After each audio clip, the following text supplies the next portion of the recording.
الحمدللہ رب العالمین والصلاة والسلام علی سید الانبیاء والمرسلین اما بعد فاعوذ باللہ من الشیطان الرجیم بسم اللہ الرحمن الرحیم صلی اللہ علی النبی وعلی صلی اللہ علیہ وسلم صلاۃ و سلام علیک یا سیدی یا رسول اللہ۔ آج 15 رمضان ہے اور حضرت حسن رضی اللہ تعالی عنہ کی یوم ولادت کا دن ہے۔ ایک مرتبہ جب حضرت امام حسن رضی اللہ تعالیٰ عنہ کی ولادت ہوئی، نبی کریم صلی اللہ تعالیٰ علیہ وآلہ وسلم نے آپ کا سر منڈوایا اور جو وہ بال تھے اس کے وزن کے مطابق جو چاندی تھی وہ صدقہ کر دیں، اور آپ نے 2 بکرے لے کر جو ہے ان کے عقیقہ کیا تھا حضرت امام حسن رضی اللہ تعالیٰ عنہ۔ آج جو یہ وظیفہ بیان کرنے جا رہا ہوں وہ ہے نادی علی کا۔ نادی علی کا وظیفہ ہے، اس کا ہم بتائیں گے کہ کس طریقے سے اس کو پڑھا جاتا ہے۔ اگر کوئی اس کا چلہ کرنا چاہتا ہے تو 3 دن کا اس کا جو ہے وظیفہ ہوتا ہے۔ اگر کوئی کرنا چاہتا ہے تو بغیر اجازت نہ کرے، کسی سے بھی اجازت لے کے تب جو ہے اس کا وظیفہ کرے، یا ہم سے اگر اجازت لینی ہے تو کمنٹس میں جو ہے ہم سے یا جو ہے ہمارے واٹس ایپ نمبر پہ بھی اس کی اجازت لے سکتے ہیں۔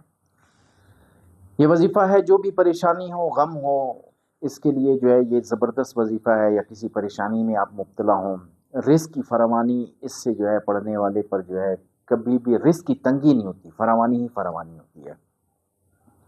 بیماری ہو، پریشانیاں ہوں، تمام کے لیے جو ہے نا یہ زبردست قسم کا وظیفہ ہے، اس کو پڑھ سکتے ہیں۔ بالخصوص اگر کوئی ظالم دشمن ہے آپ کا جو آپ کے ساتھ دشمنی کر رہا ہو، یا کوئی عامل ہے جسے آپ کا کنفرم ہے کہ یہ ہم پہ جادو کر رہا ہے اور وہ جادوگر ہے، اس کے لیے بھی یہ زبردست وظیفہ ہے۔ اور یہ یاد رکھیں کہ دعائے سیفی اور نادی علی یہ کبھی بغیر اجازت آپ نے نہیں پڑھنی، اور اگر کسی جادوگر پر آپ نے پڑھنی ہے، یہ پڑھیں گے تو اس سے زبردست قسم کا اس کو نقصان ہوگا۔ یا کوئی ظالم شخص ہے جس نے بہت زیادہ تنگ کیا ہوا ہے آپ کو، اس کے لیے بھی پڑھ سکتے ہیں۔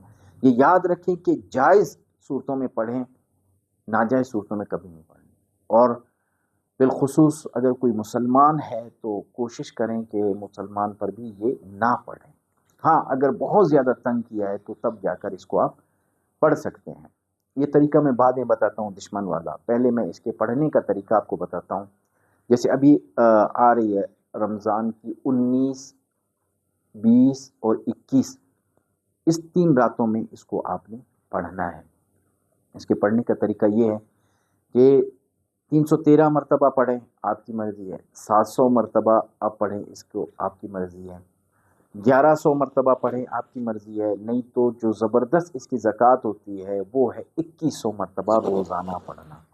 روزانہ آپ اس کو جو ہے وہ 2100 مرتبہ آپ نے پڑھنا ہے، یعنی 2100 مرتبہ، اور انگلش میں اگر اس کو کہیں گے 2100 مرتبہ ایک رات میں آپ نے اس کو پڑھنا ہے۔ 3 دن کا جو ہے آپ نے یہ وظیفہ کرنا ہے۔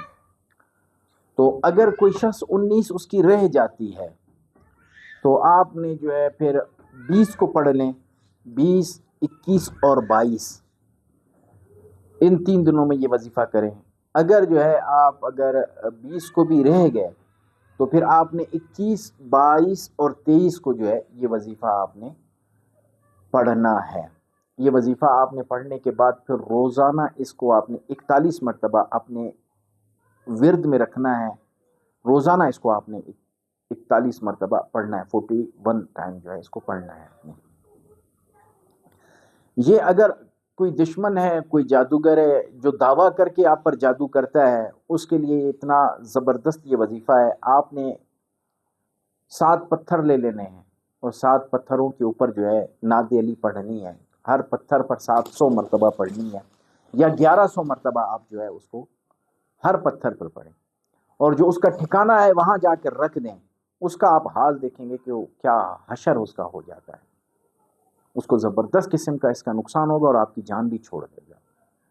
اور اگر اس کا ٹھکانے پہ آپ نہیں جا سکتے تو آپ جو ہے اس کو سرسوں کے اوپر جو ہے پڑھ سکتے ہیں۔ سرسوں کے جو دانے ہوتے ہیں اس پر جو ہے آپ اس کو پڑھ کر جو ہے تصور میں جو ہے اس کو انگاروں پہ پھینک دے اس سرسوں کو. نادی علی کو جو ہے اس کے اوپر پڑھنے کے بعد جو ہے آپ نے یہ کرنا ہے، یہ 7 دن عمل کرنا ہے. جو جادوگر ہے وہ جادوگر آپ کی جو ہے وہ جان چھوڑ دے گا. یہ یاد رکھیں کہ میں دوبارہ یہ کہہ رہا ہوں کہ جائز صورتوں کے لیے ہے، ناجائز صورتوں کے لیے نہیں ہے. اگر کسی کی تسخیر کرنی ہے، کوئی بہت زیادہ آپ کو تنگ کرتا ہے، تو تسخیر کے لیے جو ہے وہ پھولوں کے اوپر دم کیا جاتا ہے، وہ کسی اور ویڈیو میں بتاؤں گا. عطر کے اوپر دم کیا جاتا ہے. تو یہ تمام صورتیں جو ہے اس نادی علی کے ذریعے جو ہے ہم اس کو جو ہے وہ کر سکتے ہیں. تو یہ آنے والے ایام ہے، رمضان کے مہینے ہیں. 21 رمضان کو آپ نے لازمی کرنا ہے. اس سے آگے پیچھے دن ہو جائیں لیکن آپ نے 21 کو ضرور شامل کرنا ہے. تو یہ وظیفہ پڑھ لیں، انشاءاللہ اس وظیفے سے آپ کو بہت زیادہ کامیابی حاصل ہوگی. رب تعالیٰ سے دعا ہے کہ رب تعالیٰ میں صحیح معنی میں نماز پڑھنے اور صحیح معنی میں مذاہب پڑھنے کی توفیق عطا فرمائے.